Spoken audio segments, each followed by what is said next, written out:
desejo pra você um beijo, um queijo e nada mais.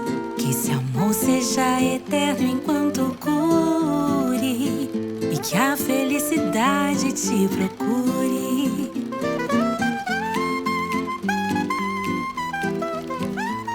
Que seja eterno enquanto cure.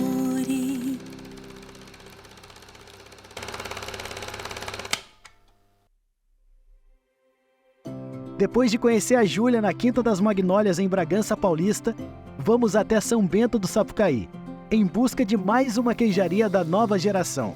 Mas antes, temos que conhecer o Vitor Pompeu, que além de chefe de cozinha, é apaixonado por queijo e que vai nos explicar um novo e apaixonante ofício: a maturação de queijos. E de Bragança Paulista, a gente veio parar aqui em São Bento do Sapucaí com uma parada obrigatória para conhecer um casarão e o Vitor, que trabalha com maturação de queijo. Tudo bem, Vitor? Tudo certo, Dudu. Um grande prazer recebê-los aqui. Pô, o prazer é meu. Obrigado por receber a gente. E, ó, afinal de contas, tem uma história aí, cara, que fica muito em dúvida, né? A diferença entre maturação, a diferença de afinação, porque existem esses dois universos dentro do queijo, afinar e maturar. Você hoje matura queijos aqui, não é? Além de ser chefe de cozinha, trabalha com gastronomia, mas também tem um trabalho muito especial na maturação de queijos. Vamos explicar para esse povo qual que é essa diferença de maturação e afinação? Bom, eu acho que tem uma linha bem tênue, né, entre o trabalho do afinador e do maturador, né? Eu acho que tem um pensamento de que o afinador, talvez ele interfira mais no processo de evolução dos queijos, com técnicas de lavagem, de escovação, aplicando, trazendo outros elementos para esses queijos. E o maturador talvez esteja nessa condução do queijo, mas com menos interferência e proporcionando essa evolução do queijo. Talvez eu me enquadre mais nessa esfera do maturador.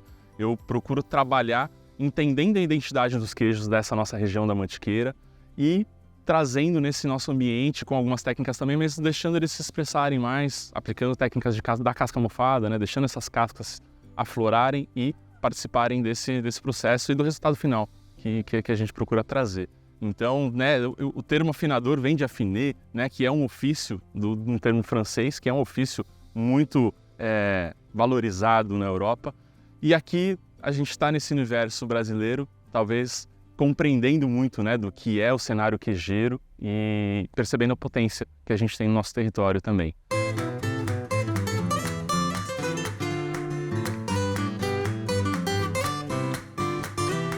Ô Vitor, como que você vê essas novas queijarias, né? Essa nova geração de queijeiros? O que eles contribuem para esse mercado hoje? O que eles estão fazendo de diferente que você tem percebido? Legal, Dudu. Eu atuo muito nessa divisa de cenários entre Minas e São Paulo, né? A Mantiqueira é isso. A Mantiqueira está em 3 estados, né? Rio, Minas, São Paulo. E eu vejo muito um movimento de ambos os lados dessa fronteira. Então eu percebo queijarias tradicionais, Minas tem mais a tradição atrelada ao ofício do queijeiro, mas vejo novas gerações de queijeiros mineiros surgindo e também trazendo, atrelados e trazendo a tradição, mas inovando e dando novos passos, né, para o trabalho, para o ofício, para o legado da família muitas vezes. E acompanho também o cenário paulista, que é mais inovador, que traz técnicas, que traz combinações, receitas. Eu acho que ambos os movimentos eles contribuem muito para o cenário queijeiro brasileiro. Acho que a gente precisa disso, né? Dessa oxigenação atrelado à inovação ou à tradição. Acho que tudo isso faz parte do nosso cenário. Então eu vejo assim, muito positivamente. Acho que faço parte também desse movimento de novas gerações aí, de pessoas que trabalham com queijos, né? No meu caso, na maturação. Mas eu acho que tudo isso compõe o que a gente precisa em termos de cenário e mercado brasileiro do queijo. Depois de conhecer o casarão de maturação do Vitor, a gente chega aqui na Edade Duas Serras, uma queijaria da nova geração com leite de ovelha que tem inspiração portuguesa. Oba, como que começa a história da Edade Duas Serras? Bem, a Edade Duas Serras começa no início do meu relacionamento com meu marido, que a gente frequentava São Bento do Sapucaí, mas naquela época para escalar. E a gente se apaixonou pela cidade e nós sonhávamos em vir morar aqui no futuro, né? Mas não tínhamos nada, nem terra, nem nada. A gente via passar o final de semana e voltar para São Paulo. E aí o tempo foi passando e apareceu uma oportunidade de a gente comprar um terreno aqui em 2012. Compramos o terreno, mas sem planos ainda, só com aquele sonho de um dia vir morar aqui e ter um projeto que a gente não sabia o que era ainda, né? E até então a gente não pensava em fazer nada, era para lá para frente. Quem sabe no fim da carreira, inventar algum projeto rural, descansar, sair um pouco do barulho de São Paulo. E acabou antecipando tudo, basicamente foi isso. Lá para 2018 a gente começou com a ideia de fazer as ovelhas, trazer as ovelhas, fazer um projeto de queijo, começou a avançar. E em 2021 a gente começou oficialmente a produção de queijo, a queijaria. E aí, como minha família é de origem portuguesa, eu sempre gostei de criação de animal, tal, a gente pensou, pô, se a gente começar a criar ovelha e tentar chegar no queijo da serra, que é uma paixão nossa. E aí sim, o nosso sonho foi caminhando. Nós criamos ovelhas hoje aqui, produzimos queijo, mas ainda não consegui chegar no queijo da serra, mas é um sonho que eu busco chegar. O queijo da serra que a Bá fala é o queijo da Serra da Estrela, muito famoso. Queijo português, cremoso, né, que tira a tampa, come com colheres, né, colheradas. Então esse é o seu sonho aqui de chegar a fazer um queijo igual da Serra da Estrela, porque esse queijo em Portugal é feito com leite de ovelha. Aí você quer manter essa tradição portuguesa aqui, né? Quero, e a gente chegou a fazer o curso, nós fomos para Portugal. Cheguei lá e falei, nossa, não tem mistério nenhum, né? Na inocência, achando que eu ia voltar para cá, colocar as mesmas técnicas em prática e o negócio ia sair. Mas doce ilusão, né? Aí comecei a fazer N cursos e entendi que um queijo tem uma complexidade muito maior do que você só ir lá e executar a técnica, né? Tem o bioma, as bactérias daquele ambiente, é uma série de fatores para transformar o leite no queijo que a gente espera, né? Então eu estou ainda na luta.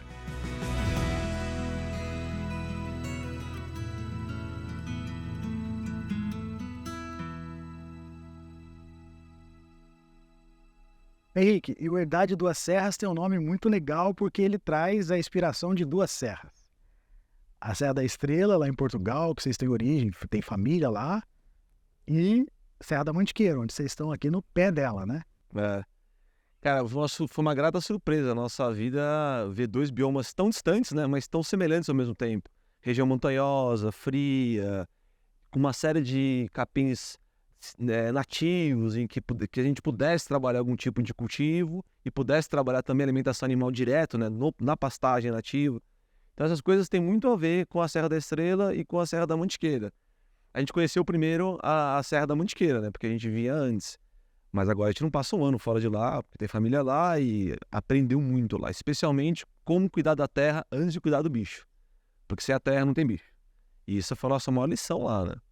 Henrique, vocês têm uma preocupação muito grande de sustentabilidade aqui com a propriedade, né? Pô, você começou aqui com reflorestamento, depois preocupação com uma nascente, né? Com as nascentes que tem aqui, bem-estar animal, energia. Isso faz muito sentido para toda a história de vocês até hoje, assim, né? Putz, faz, Dudu. Eu acho que o queijo... Eu não tenho a presunção de que as pessoas vão comer o queijo e enxergar o que está por trás do queijo, mas para mim importa. O contexto eu acho que é importante. A terra, o contexto dela, o bioma e o resultado final que é o queijo. Então eu não acho que ao comerem o queijo vão sentir o sabor do reflorestamento. Mas a bichinha estava na sombra. Ela estava mais gostosa num dia de calor, na sombra de uma planta que não existia lá, que foi reflorestada e que é nativa, só com espécies nativas e tal. Pô, isso para mim é mágico. Isso é o meu projeto de vida, é esse. É você poder olhar uma coisa que não era assim e ficou parecida como deveria ser. Pô, eu acho um privilégio poder fazer isso e enxergar uma produção sendo tocada dessa forma. Então, para mim, a terra é tão importante quanto o produto final. Como você cuida da terra, como você organiza as coisas, como você trabalha aquele bioma, é tão importante quanto o produto final. Sem a presunção de que as pessoas vão sentir aquilo lá. Sem essa.